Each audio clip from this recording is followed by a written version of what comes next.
Nous sommes entrés dans l'ère des pandémies dans futurascience.com du 16 janvier 2021. L'IPBES, la plateforme intergouvernementale scientifique et politique sur la biodiversité et les écosystèmes, annonce sans embâche. Des pandémies futures vont apparaître plus souvent, se propageront plus rapidement, causeront plus de dommages à l'économie mondiale et tueront plus de personnes que la Covid-19 si rien n'est fait. Selon ce même organisme, on estime à 1,7 million le nombre de virus non découverts actuellement présents dans les mammifères et les oiseaux, dont 827 000 pourraient avoir la capacité d'infecter les êtres humains.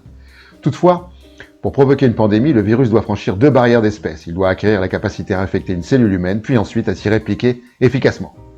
Pourquoi cette prédiction menaçante ?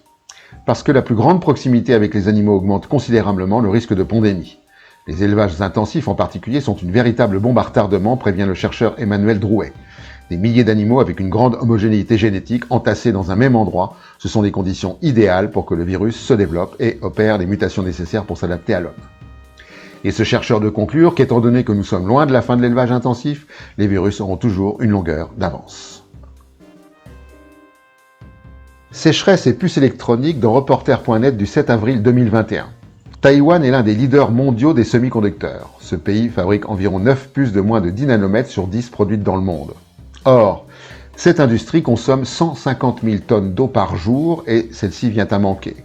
En 2020, aucun typhon ne s'est manifesté dans la région contrairement à l'habitude, si bien que la plupart des réservoirs du centre et du sud du pays étaient à moins de 30% de leur capacité à l'automne 2020. De plus, les précipitations de l'hiver ont été beaucoup plus faibles et les réserves d'eau dédiées au leader de la fabrication de puces, la société TSMC, ne sont aujourd'hui qu'à 19% de leur capacité.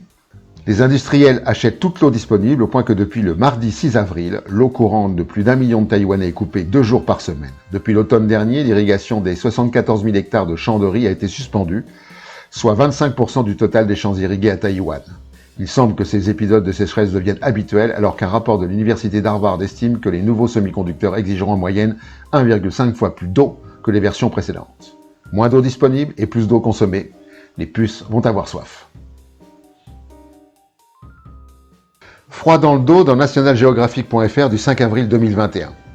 La banquise fond et cette fonte provoque des vagues de froid. Au milieu du mois de février 2018, des températures dignes du cercle polaire ont givré le continent européen pendant plusieurs semaines.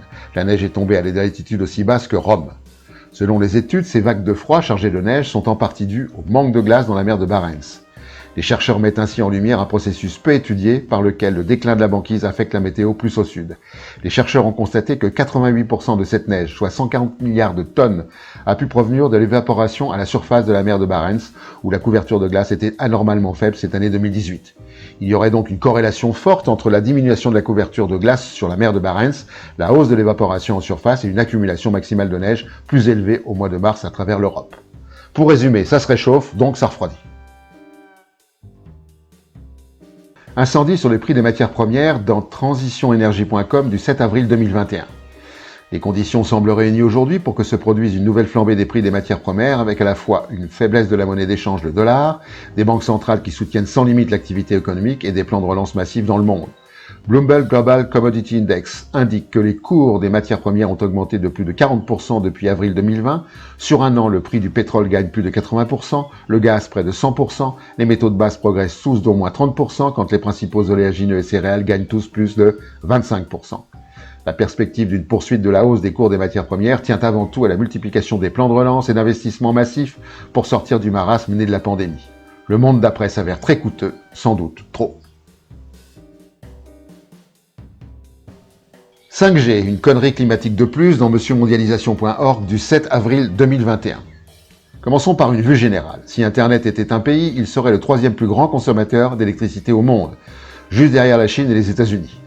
Les usages mobiles représentent ainsi aujourd'hui 1,5 fois la consommation électrique des usages fixes avec une augmentation moyenne de 34% par an sur la période 2013-2019. Le constat est sans appel, le déploiement général de la 5G entraînera une augmentation importante de la consommation énergétique. Conclusion, l'impact du numérique ne fera qu'augmenter si rien n'entrave ses usages. Mais nous savons que la règle d'or marchande veut qu'un marché soit totalement libre, sans contrainte d'aucune sorte. Et pour finir, la connerie de la semaine. À la prochaine fois.